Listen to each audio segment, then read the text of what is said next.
Hello, everyone. Welcome, welcome, welcome, wherever you are. Please let us know where you're watching from. Put it in the description. And if you're watching on Instagram, I will have to look there for questions once in a while. Welcome to the Kiltz Health live stream with Dr. Nelson. I am your host, Dr. Nelson. And today we're joined by a man who has spent the last 6 years meticulously refining his nutrition, moving from keto to finally a strict carnivore lifestyle. He's a published author, a dedicated educator, and a powerful voice in the carnivore community. He's here to share how he reversed his atrial fibrillation, cleared his OCD, and why his latest research into plant toxins is a game changer for anyone seeking peak health. Please welcome John Laspina, otherwise known as the Carnivore Teacher Alpha. And how are you doing today, John? Thank you, Dr. Nelson. It's great to see you again. I'm doing fine. I'm doing really well. You know where I didn't see you though, because we were just last Friday somewhat close to you, and you didn't come. Where were you? In Melbourne. We had a Oh, you did the Melbourne meetup again. Yeah, I couldn't make that one. yeah. But I saw you at the last one in Melbourne. Yeah. So was it a good time? Did you have a big turnout? Yes, we had 19 people. Oh, good. And we had even some come from out of state. It was pretty good. And we had Rick. He had not been there before. Oh, Rick got up there. Fantastic. Rick got up there. He made it to Peter's area and then came up with Peter, Papa Carnivore. Great. Yeah. And then he took him back to Miami. So we had a good time. And good. I think Mitch went live from our meal there. Oh, really? That would have been fun. Did he film the whole like a big chunk of it, or a big chunk of it? He did. You know, basically, I don't know. I'm sure it's there because I have to go find that. Recorded, Oh wow! But it's in mid channel, and basically you see most of the time you're just watching us eat and talk. Okay, that sounds good. Yeah.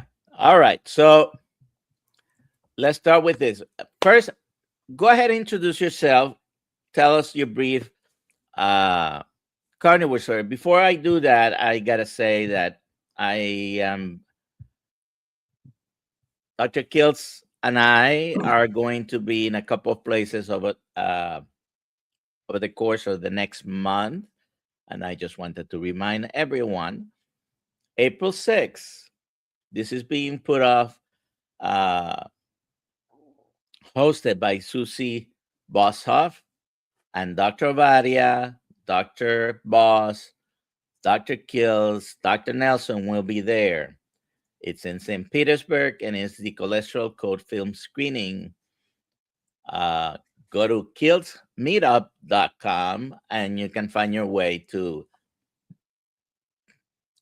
the information on this meetup. And if you want to go, you can spend some time with us.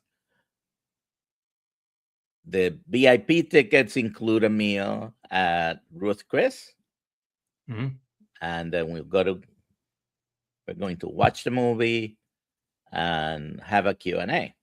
On April 11th, we'll be in Long Island. Dr. Kiltz and I will be both there. This is going to be a meal at Fogo de Chao. All the information is at KiltzMeetup.com. April 12th, with Luis Lotito and me, we'll be watching a Mets game and having dinner at a Korean barbecue place. And you're welcome to find the information. Obviously, it is actually right there. What this information is not showing is that the price includes a steak a day T-shirt. There's shirt that says steak a day keeps the doctor away.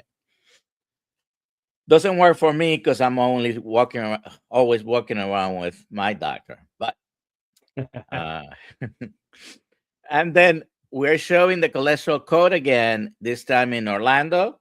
It's gonna be in the Altamont area, but if you know Florida, Altamont Springs is Orlando. Mm-hmm. And we'll be doing that on April 22nd. So you're welcome to come to any of those or all of those and join us. Right after that, the following weekend, will be at Meatstock, May 1st through the 3rd. And you can also find information at KiltzMeetup.com. I just don't have it here because it would look too crowded. So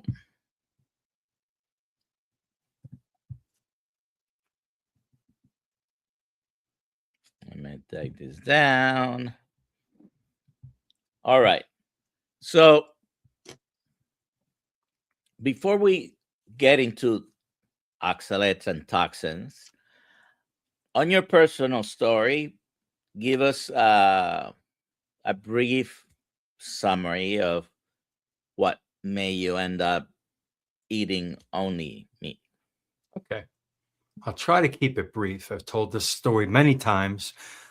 Sometimes it goes too long. All right. I'm 60 and a half years old right now.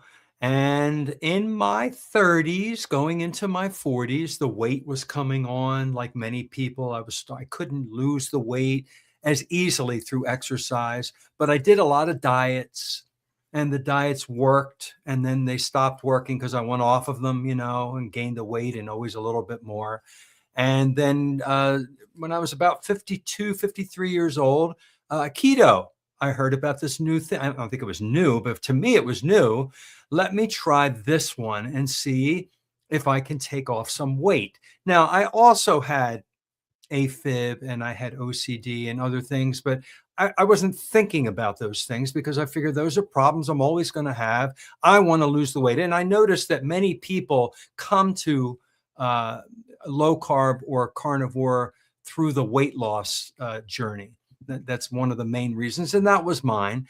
So I took out the bread and the pasta and the rice and the potatoes and the sugar. I was a sugar junkie. And I noticed within a couple of weeks that I lost a lot of weight. I'm like, this is pretty amazing. Then I followed some more YouTube videos, went down the rabbit hole that everybody talks about. You go down. One YouTube influencer led to another one, which led to another one. And I learned about seed oils. And I'm like, oh, I can't just do low carb. I need to take out this toxin. I learned all about how bad seed oils are. And we talked about that in a previous interview. And I kind of refined it a little bit more. So I lost what I needed to lose.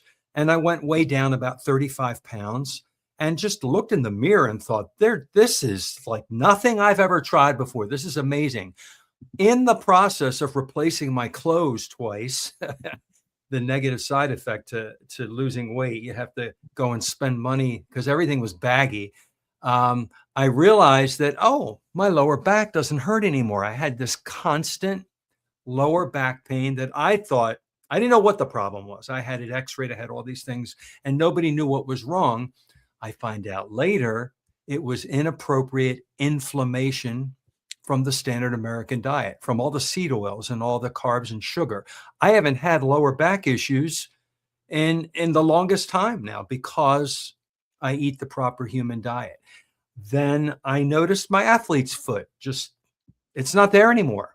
Like, whoa. I noticed I don't sunburn anymore. I mean, I don't stay out in the sun forever, but I can stay out really long and I go right to brown. And I also suffered from paroxysmal atrial fibrillation, where the atrium, the top part of the heart, beats out of sync with the bottom part, the ventricle. And it's a horrible feeling. It's a terrible feeling. You walk across the room and you're out of breath. You feel like you're having a heart attack and you feel your pulse and it's racing. My heart would go up to 160 beats per minute, then it would go down to 70, and then back up to 150 and down to 80. It scared the heck out of me. Went to the doctor. I was put on medicine, two medicines, one that would put me back in sinus rhythm and one that would keep me there, with a laundry list of side effects, which I felt some of them and I didn't like it.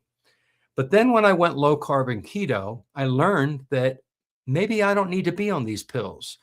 So I weaned myself off of them. My cardiologist did not want me to do that. So when I speak to my audience here who's listening to me, this is what I'm doing. I am not giving you advice on what to do.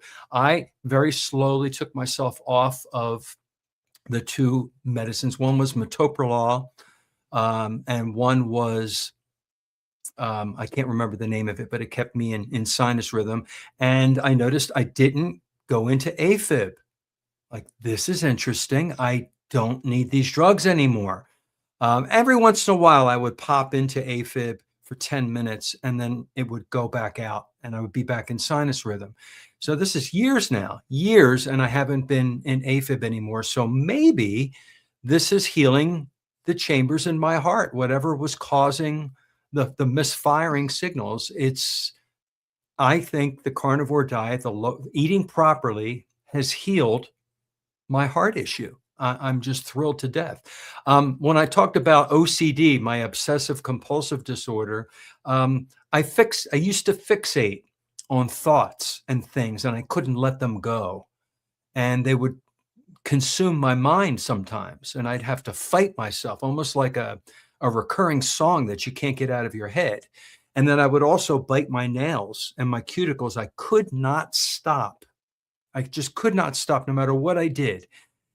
I noticed, without even trying, as the weeks went on of doing, first I started with keto, low carb, the urge to do this stopped. I don't do that anymore. And I also noticed the thoughts are gone. The obsessivity, that's not a word. The obsessive thoughts, just, they're not there anymore. And then I also noticed that my mood, I used to get depressed pretty often, not suicidal, but really low. And I would fixate on the negative things in my life.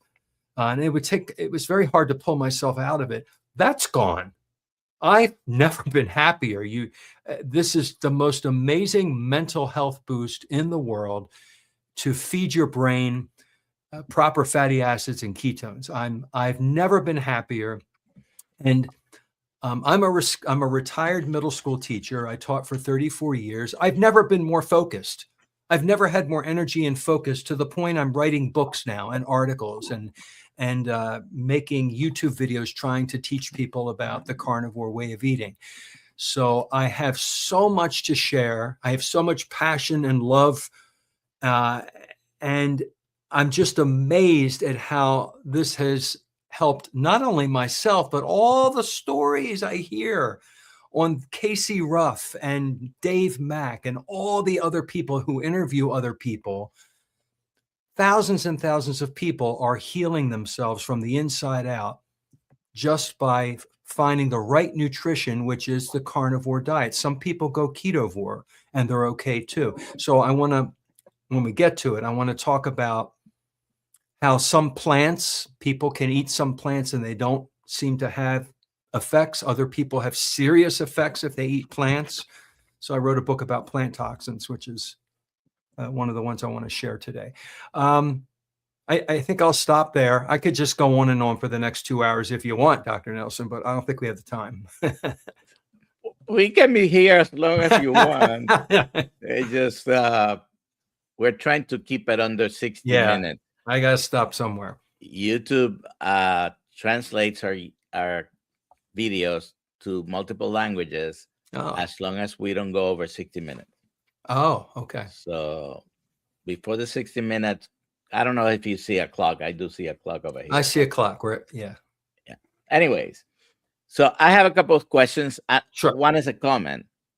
I am glad you mentioned inappropriate inflammation, because inflammation is part of our body's defense system, and it's there for a reason. Right. If you have a scratch and you get an infection, there's going to be inflammation, so your body can start the process of healing. So, so when we have injuries, we get inflammation. So how is inflammation a cause of many diseases? Well, we are injuring our body in too many ways, and most of them are not that obvious. We'll get to that when we talk about the plant toxins. But yes, inflammation gone awry basically is bad. But it's part of the body's defense system against infections, trying to correct injuries and all that, and relating to atherosclerosis, coronary heart disease, for example. We are frequently, the first step is injuring the glycocalyx, which is in the inside. Well, it all around us in the cells of our body, but it's covering the inside of the arteries, and your glucose being too high, your insulin being too high, injure that, among other things. Anyways, and I just wanted to make a comment for those that missed it. He did a pretty good job in explaining. Paroxysmal atrial fibrillation, basically, the word paroxysmal really means it comes and goes. I mean, that's a simple explanation. Happens sometimes and then it goes away.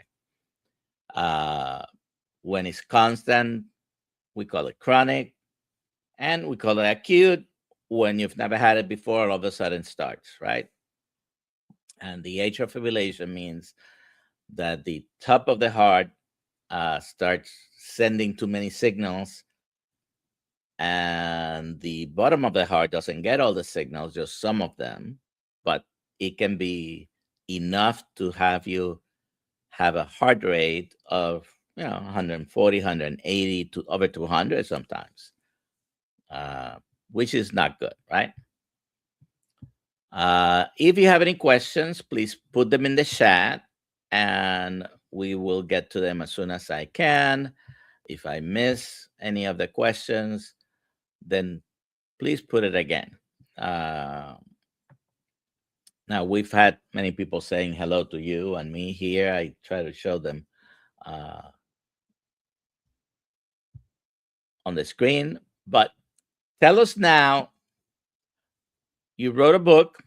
Mm-hmm. The book is called Beyond Oxalates, The Complete Guide to Plant Toxins. Mm-hmm.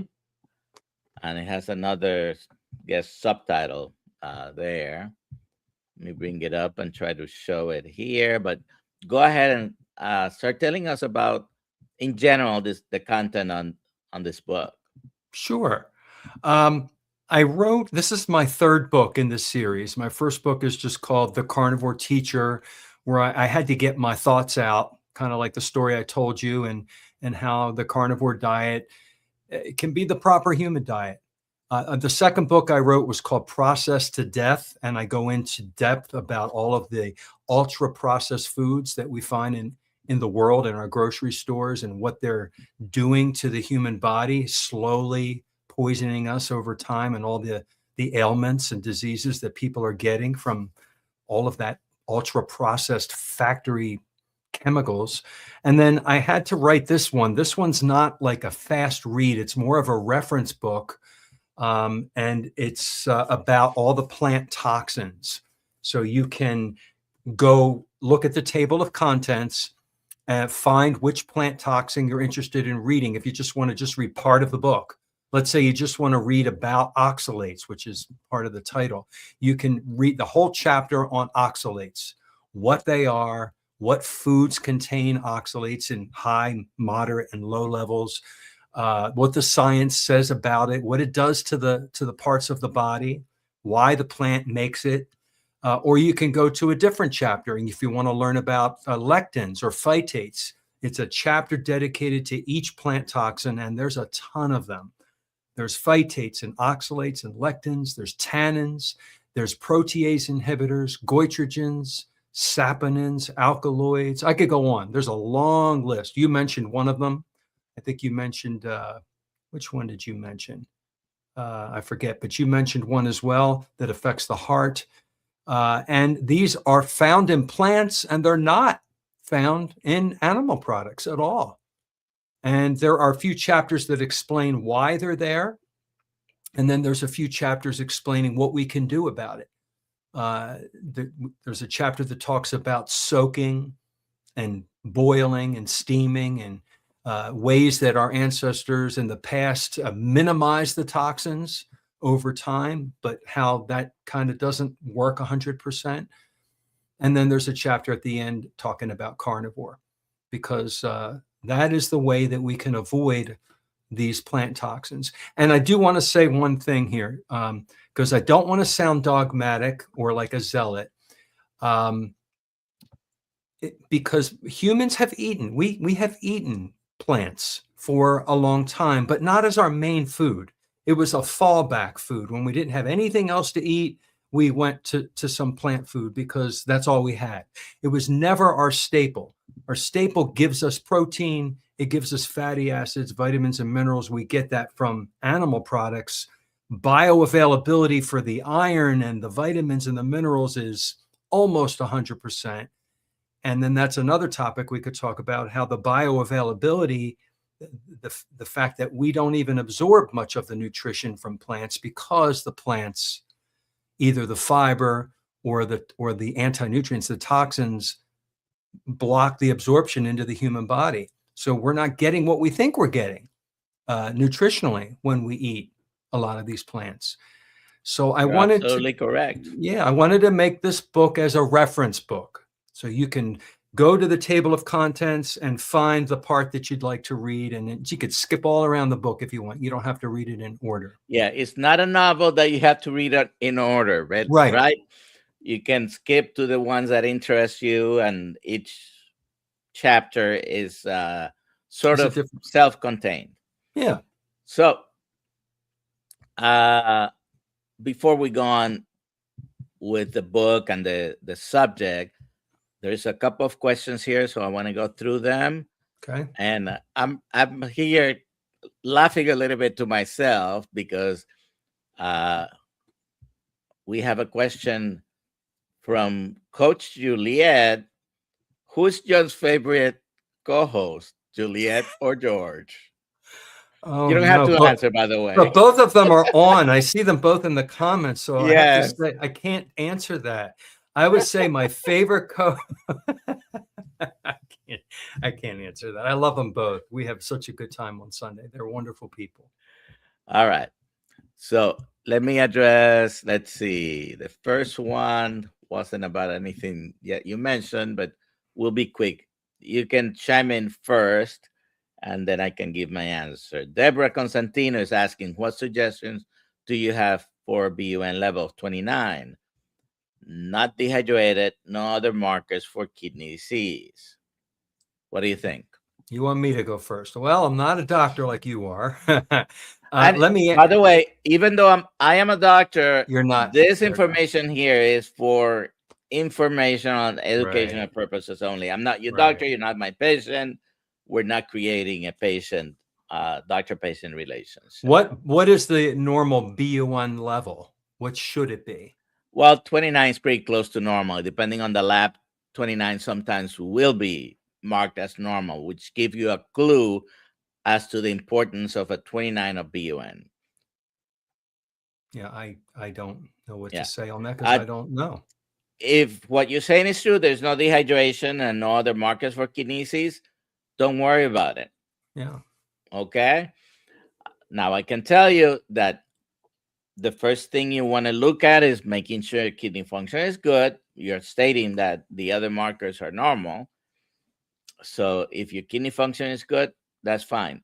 People who eat a high protein diet and I'm not going to put any amounts definitions here, but maybe a reflection of the way you eat. But if your creatinine and other markers for kidney function are normal, then You might be a little bit dehydrated, even though you're making the comment not dehydrated. Maybe drinking a little bit more fluids than you are will take care of it. The other thing is a BUN test is something that changes constantly in your blood. It's going to change day to day. If you're in the hospital and you have the test done 2 or 3 times a day, it may be all different numbers. So it's not a static number, like many things in our body goes up and down. And it's a reflection of the metabolic milieu of the moment. Okay. But I don't think it is a significant number. By the way, when I'm looking at BUN and creatinine ratio, which is something that they'll give you on those results, I never look at the ratio if the BUN and creatinine are normal, and the creatinine is the most important one of the two. And there are other ways to check on kidney function. I think that's enough on that question. So someone asked, what is the treatment for that? I think they were talking about atrial fibrillation. Oh, well, there's the medical, the prescription route, which is what I went on. That the doctor did offer me, would you like to have what's called an ablation?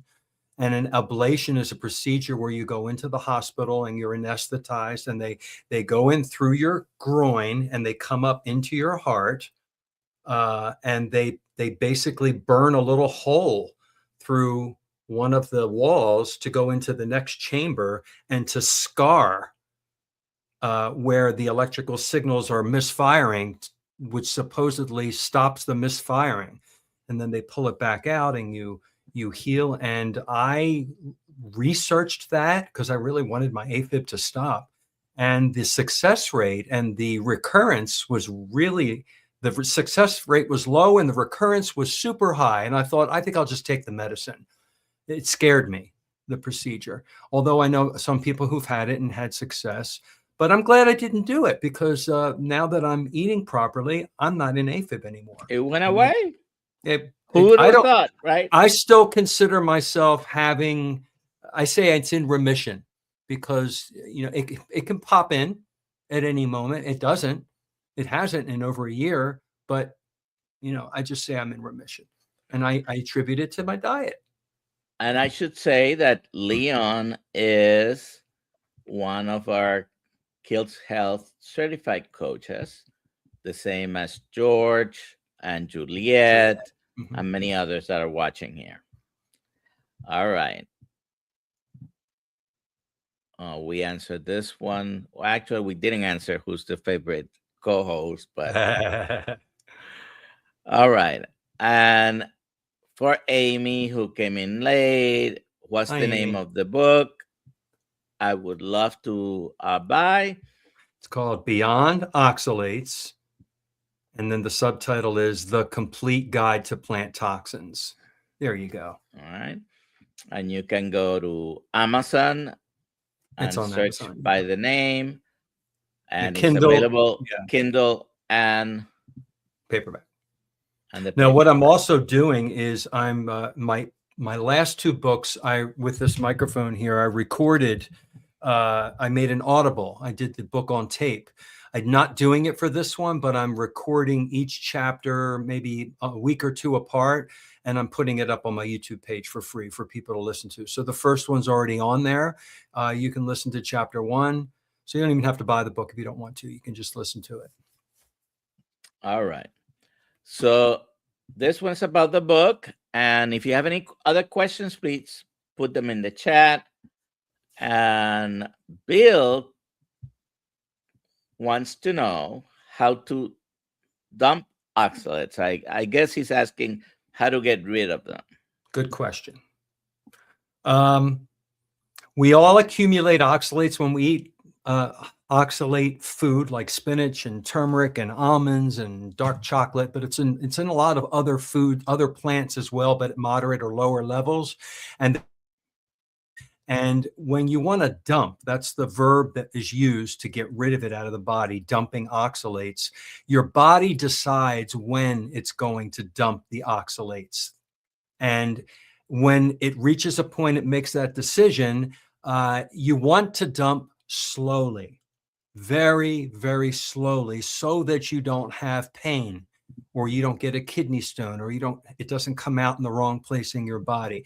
And the preferred way to dump, if you've had a lot of high oxalate foods, is to back out of your oxalates. Continue to eat them, actually, but eat small little bits. And if you start getting a severe dumping episode that could land you in the hospital, start eating some more oxalates, like black tea, which is soluble oxalate. That signals the body that more is coming in, and then it slows the dumping down so it's manageable.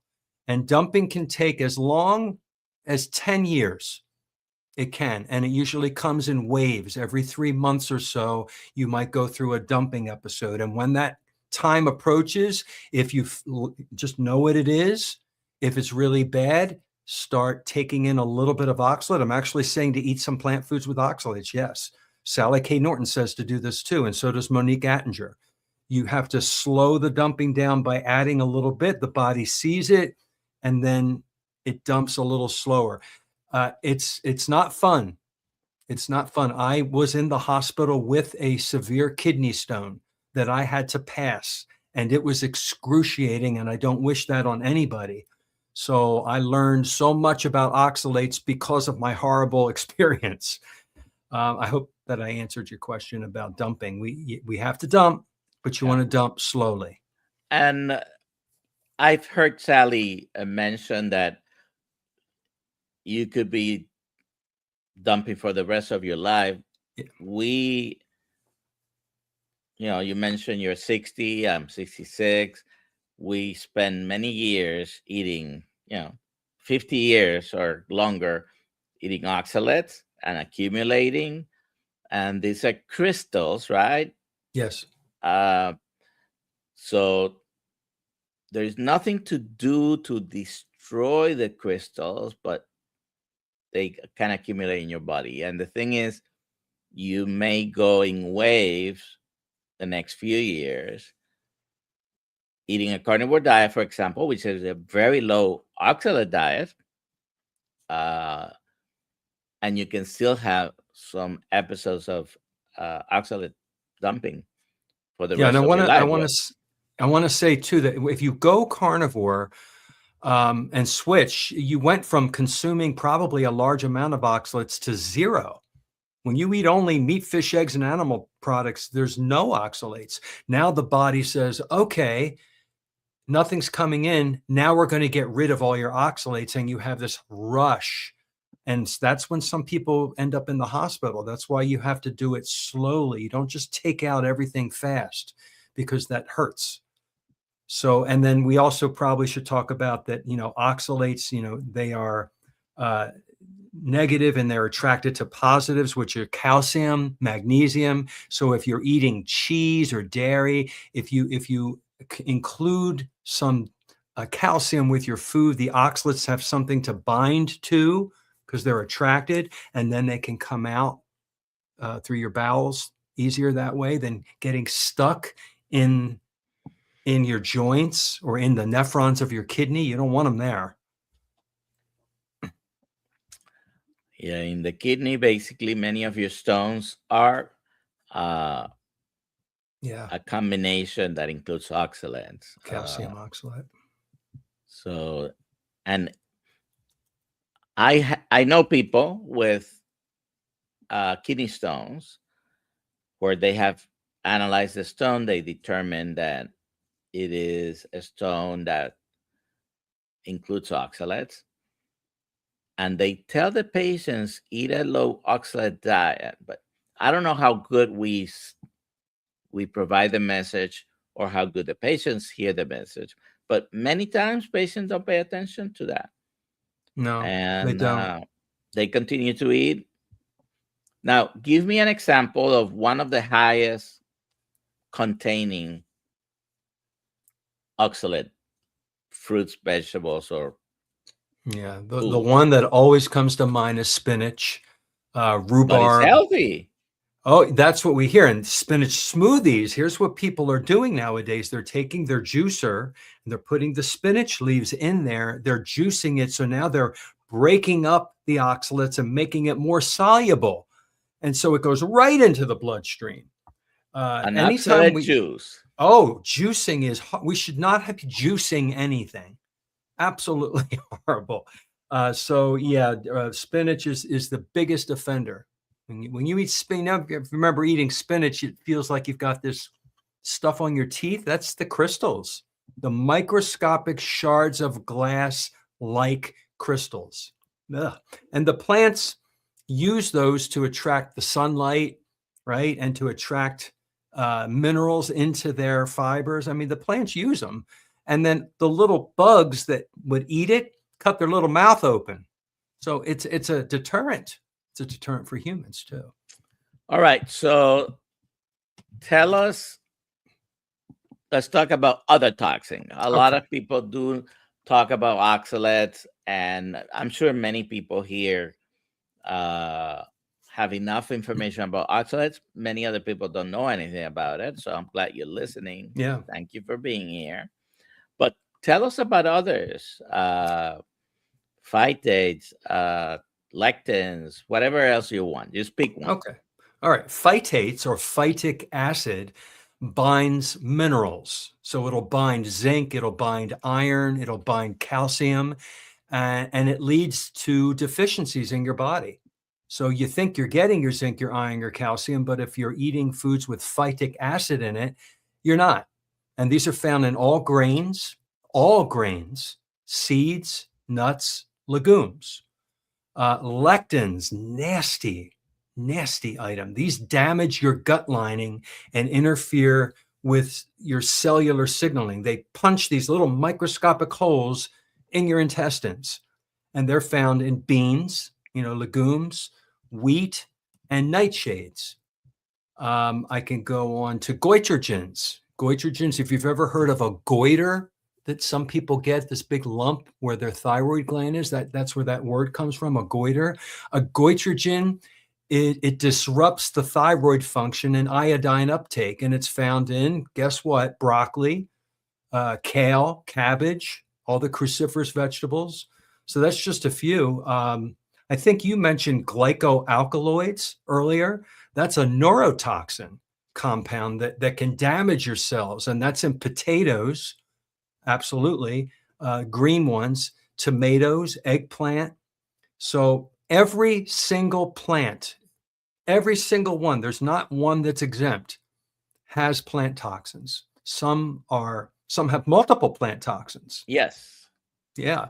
And So then each human being is susceptible to them in a different way. Some people, it's almost killing them. They have to go carnivore or they'll die. And some people can tolerate some and they don't notice anything in their body because we're all different. we had yesterday morning a raw vegan in our morning show, Oh, morning live stream. It was interesting. You can go back and listen I to have to it. look at that. Yeah. One of the things, he eats raw potatoes. Oh, so And bad. anyways, I took a little bit of a deep dive into his book and his website, and we've put something together. But the thing is, one of the things he does is he eats raw potatoes, sweet potatoes, raw everything. He doesn't cook any of his foods. And unfortunately, that is very dangerous. A lot of people do raw veganism.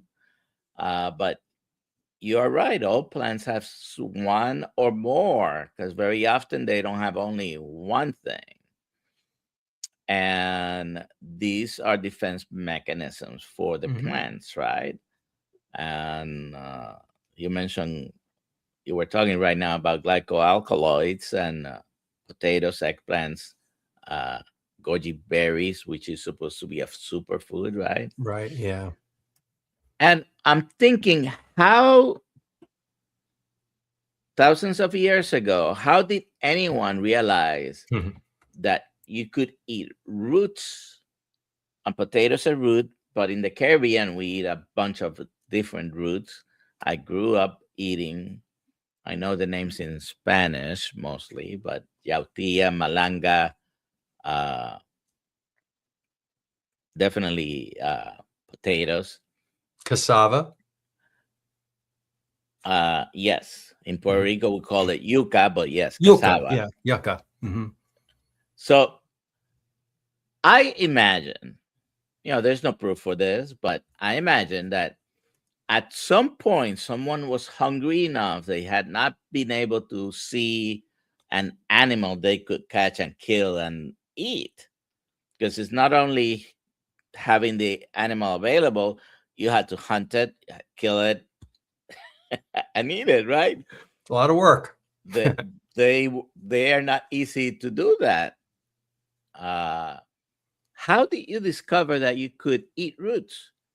People were hungry at some point, hungry enough that they started to eat roots. And did they discover that many of these roots, most of the roots have to be cooked if you're going to eat them? Hmm. I wouldn't suggest you eat any, there's few exception. Uh, Carrots, you could say they're edible. Uh, when raw, I'm not advocating for that. There are anti-nutrients, but some people eat them. Uh, Potatoes is one that is very likely to make you sick. Um, so I think they discovered that they needed to eat roots and probably cook them out of necessity. They were hungry enough that they were looking for roots to see what they could eat. And through the years, they passed on to the surviving generations passed on to others that you probably needed to process this. Tell us a little bit processing the foods, because some of these plant toxins can be decreased in amount by cooking, fermenting, and other methods. By the way, not the oxalates, but some others, you can decrease the amount, like lectins. You can deactivate some and not all again, but some of them. Tell us about Yeah, how to. some are heat stable. They do not break down with heat. Some are will minimize when you heat them and cook them, and some what you soak overnight, and then you have to throw that water out and rinse and soak and rinse and soak, and that minimizes some of the toxins. Fermentation, the sugars eat the uh, the toxins, and that lowers it. But none of these processes completely eliminate the plant toxins. They and our ancestors did figure this out through terrible trial and error. They ate the raw roots and they died, or they got violently ill and sick. You're living, you learn. All right, now we're going to do this. We're going to mush it, and then we're going to put it on the over fire. We're going to cook it. Now let's eat it. Oh, it didn't have the same effect. I mean, we learned how to do that. And again, we only did that out of necessity, like you said, when nothing else was available to survive. It was survival food. Today, we don't need to eat survival food. We're not that desolate and poor that we have to eat the stuff in the ground. If you choose to have it, just a big theme that I've been focusing on lately is informed consent.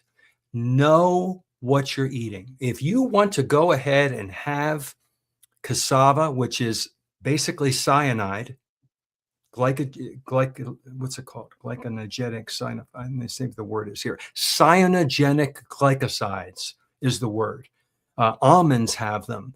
A lot of roots have cyanide in them. If you want to do that, then understand that you're doing that before you do it.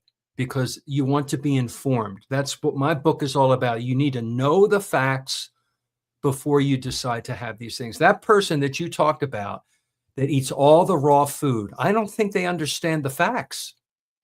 Or would they purposefully be putting this stuff in their mouth, knowing that they're putting all these toxins in?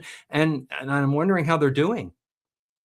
I'm wondering how long they're going to live in a healthy way by eating this way, because it's affecting them. It has to be. I have someone here who made a comment. So let's put it up. Charlene is asking you, can you briefly describe how these anti-nutrients prevent absorption of nutrients? Thanks in advance. How do they prevent absorption? Well, the details. They have blocking agents and chemicals that they are attracted to, like there's anions and cations, and just like in oxalates, one's a negative, one's a positive. It's attracting the calcium, for example. When you're consuming spinach, your body has the oxalates in the body, and it's attracted to the calcium and the magnesium that you're eating, and that's already in your body, and it attaches to that. So now the magnesium and the calcium is not going into your body, nourishing you with the proper minerals. It's attaching to the oxalate, and now you're deficient. And that's how a lot of these anti-nutrients, these toxins work, is it's almost like the magnetic theory. They're charged and they're attracted to certain minerals. Minerals are metals. And iron is very important. We have to have iron. And iron, obviously, it's a metal. It gets attracted to these toxins. And now you're not absorbing the iron and you're deficient. And that's how these things affect your body. People don't realize it unless they get a blood test that they're deficient, or other terrible side effects that might happen to them. Phytic acid specifically, which is an acid, therefore the name, right? Right. It can bind. What it happens is in the gut. This doesn't happen inside your body once it's absorbed. In the gut, it binds the calcium, zinc, iron, okay? Because they have opposite charges. Exactly. And like you mentioned, it is all energy, positive and negative. Many of our body's reactions work that way. So it physically binds that mineral and does not release it. Therefore, it continues in your gut and it goes out.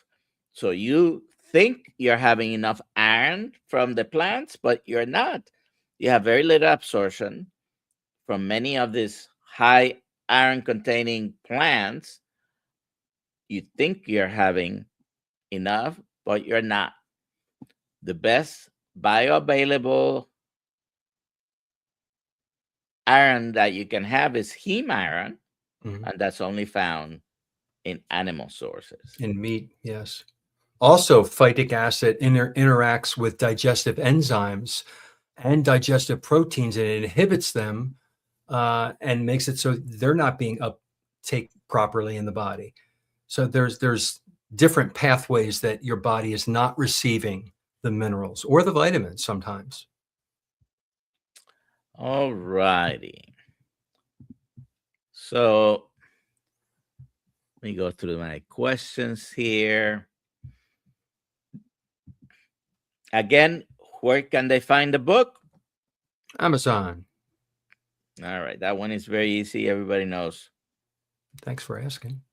Now, when you were growing up, and I know our parents meant well, but you had to eat your greens, right? Your vegetables. Oh, yeah. Tell us what you ate when you were growing up. What foods or vegetables were more often in your plate? By the way, vegetables and fruits, and I want to mention that I did ask you about which vegetables and fruit. I was hoping you answer with this one also. Star fruit. I grew up seeking star fruit because it didn't grow in many places in Puerto Rico.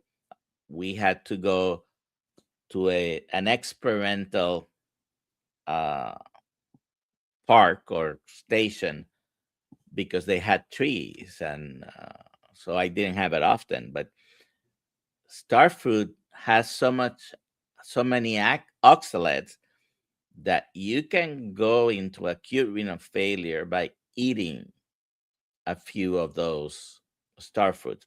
Does it happen frequently? No. We do have a tolerance to some of these poisons. The poison is in the dose, they say. Now there are some poisons that you cannot tolerate even in small doses, right? As cocaine, heroin, and uh, others. But yeah, star fruit in Puerto Rico, they call it carambola. Carambola. Yeah. So I asked you, what was a frequent food as you were growing up that now looking back, maybe it had multiple plant toxins? Yeah, I was like many kids, I was told, eat your vegetables. Eat. I hated vegetables as a child. All green I hated them all, every single one of them. And when I was a kid growing up in the 60s and early 70s, a lot of it came out of a can. So the spinach was that dark, slimy, wet stuff. Green beans were out of the can. Some vegetables were fresh, but most of it was canned or frozen. And I hated vegetables. So my childhood gut instincts for humanity were right. As an adult, I started eating broccoli, and I did never like cauliflower. I would have green beans, and what else did I eat? Carrots, peas, and I never liked them, but I ate them as an adult, because I was doing what I thought I was supposed to do. Eat your vegetables. And I was giving myself the plant toxins that are in those plants. I was. Fruits are different. They're high in sugar, fructose and glucose and sucrose, and they also have plant toxins, especially if you're eating them when they weren't picked ripe, and then they ripen on the way. And I ate a ton of fruit. Loved my fruit, and of course, like star fruit, I had a fruit with a lot of oxalates in them as well. Chia seeds, I did a ton of chia seeds over the years, realizing later that they were high in oxalate. Who knew? It's just, that's why we need the knowledge. If we're informed, that makes all the difference. And the one thing, Dr. Nelson, that just gets stuck under my craw, that I get angry about so much, is I will read a post from somebody on Facebook or somewhere touting the benefit of this wonderful plant. And they list all the great things the plant does. And then here's how you can buy it. And they never mention the negative side. They do not include the toxins that are in that plant. And that just infuriates me, because that's not all of the information. We need informed consent. When you know all by that special berry or whatever. Yeah, over the past 66 years, I'm mentioning that because I'm 66, I've seen so many superfruits, right? Right. And superfoods. And, last few years, we've discovered kale. I don't know Oh. what. Have you actually tasted kale without adding? Yes. I used to make a salad that I took to work every day with spinach and kale and my own vinaigrette, healthy dressing, thinking I was giving myself all this iron and vitamins and minerals. Blech. Terrible. You know what kale's mostly used for? It's used to dress the salad bar. You put it on the outside of the salad bar in the ice to make it look It's a pretty. garnish.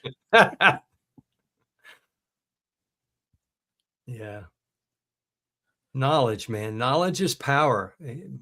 We need to get the message out of what these plants contain, and then you won't look at them the same way. If I go out to dinner with somebody and they get a side of spinach, I cringe. I can't keep I have to tell them what they're eating, and they don't want to hear it.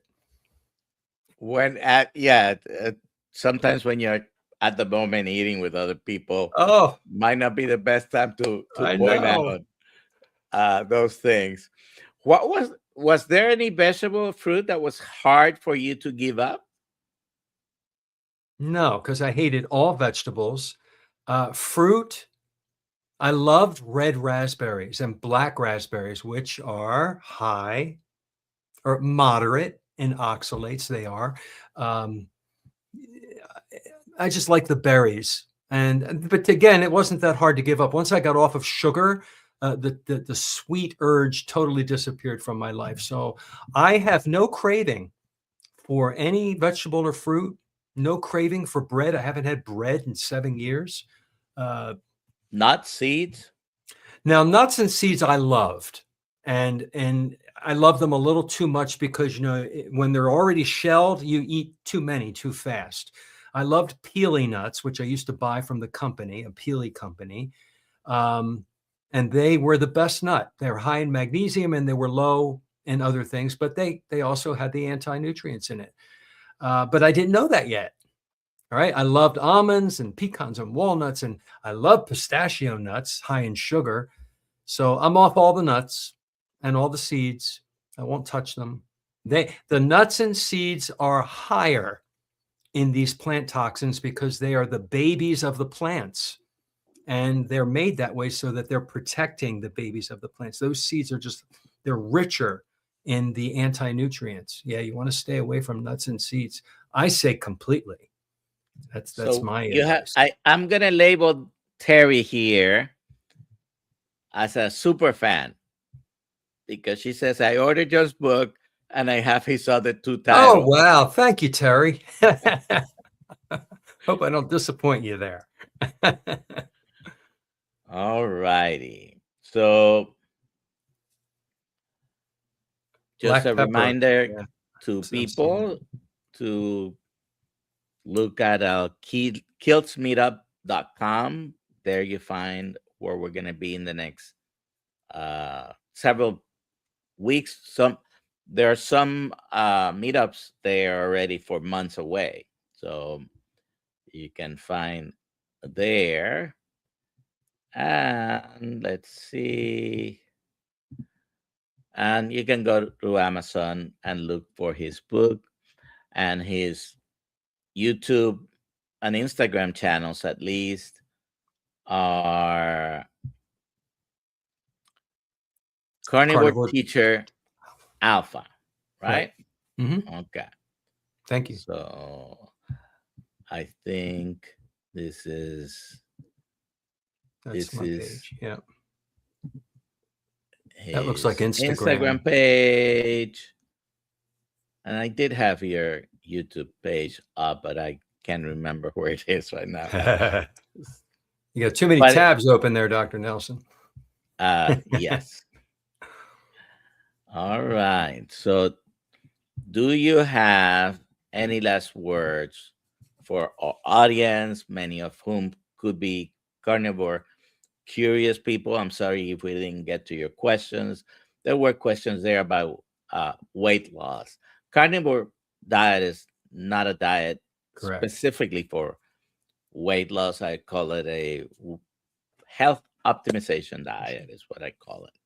And weight loss is a side effect of good health. If you have to lose weight, it just comes off while everything else in your body heals. My last thoughts would be an informed consumer. Learn, grow, get on YouTube, get on the internet and learn what you're eating, how you're eating.